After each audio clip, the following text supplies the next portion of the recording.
Hello, everyone, and welcome back to another episode of Acupuncture is My Life.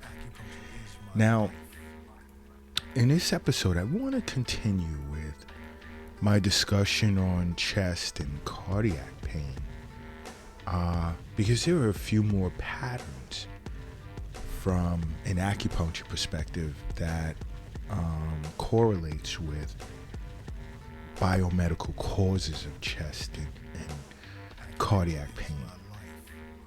Now, if you remember in the last episode, these causes from a biomedical perspective can be cardiac in nature, let's say angina, coronary artery disease, atherosclerosis, arteriosclerosis, even rheumatic valvular heart disease or mitral valve prolapse or dissecting aortic aneurysm. And also chest and cardiac pain can be related to infection as well, such as pneumonia, pleurisy, pericarditis, viral myocarditis, or it can be due to, let's say, damage to the chest wall, or chest wall can be affected, musculoskeletal trigger points, costochondritis, intercostal neuralgia, fractured rib, even referred pain from the cervical as well as thoracic spinal facet joints can play a part in chest and cardiac pain. Other contributors can be, let's say, pulmonary embolism, esophageal spasm, gastroesophageal reflux, pneumothorax, herpes zoster, and even tumors of the lung or even the spinal cord. Now, in the last episode, I've gone over several patterns from an acupuncture perspective that can be related to chest and cardiac pain. Now, to an acupuncturist, chest and cardiac pain can also be due to, believe it or not, heat. Like a person can experience focal heat in the chest or in the liver where there's extreme heat in the liver, or heat or phlegm heat in the lungs, and even in the stomach. Because heat causes chest pain by scorching and knotting chi and blood flow. Okay? And a person can present with symptoms such as, let's say, burning, sharp, retrosternal chest pain that's usually aggravated by cough or deep breathing, even movement, exertion, and even swallowing, believe it or not. And this pain due to heat can become worse with pressure, and an individual would appear as being flushed, irritable, as well as even restless. And they'll have like this labored type of breathing that's rough, and also present with a cough that has thick yellow mucus as well. Those are certain signs that would show an acupuncturist that an individual's chest and cardiac pain can be due to heat. And another, let's say, can be contributing factor can be chi deficiency, can contribute to chest and cardiac pain. Like examples such as, let's say, heart chi deficiency or heart chi and blood deficiency with arrhythmia. Because chest pain that is due to heart chi deficiency is usually associated with an inability of a weakened heart to propel chi and blood efficiently. And this usually leads to chi and blood stasis And a patient or an individual can present, let's say, with like this dull type of intermittent chest pain. And the pain would tend to be more central, and it'll be initiated or aggravated by moderate exertion, and an individual would appear as pale, tired, and can easily become breathless. They'll also present with palpitations with exertion or mild arrhythmias. An individual can also present with like a weak type of low voice, or, even be reluctant to speak. And these symptoms may tend to worsen with exertion.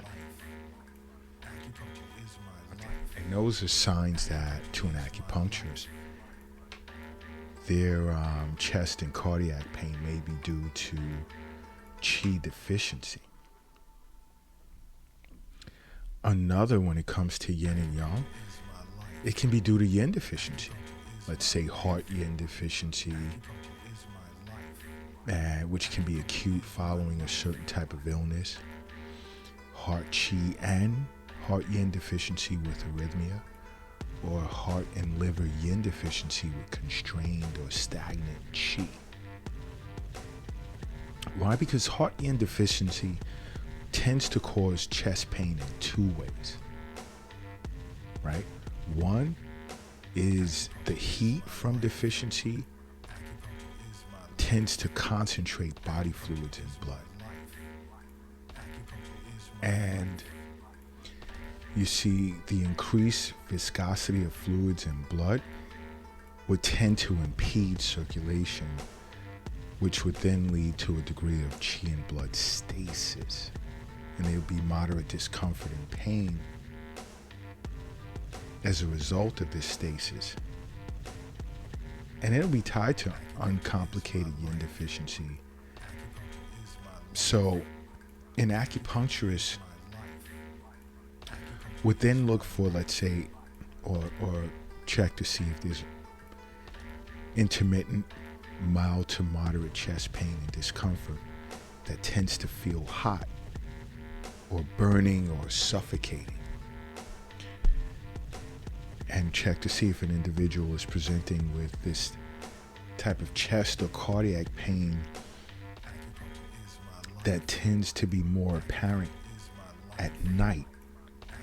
And is it associated with anxiety that aggravates the pain, therefore intensifying the anxiety?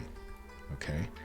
If there are palpitations with or without arrhythmia, and these individuals that are yin deficient, they would tend to be hot and dry with heat presenting in the palms of their hands, the soles of their feet, their face.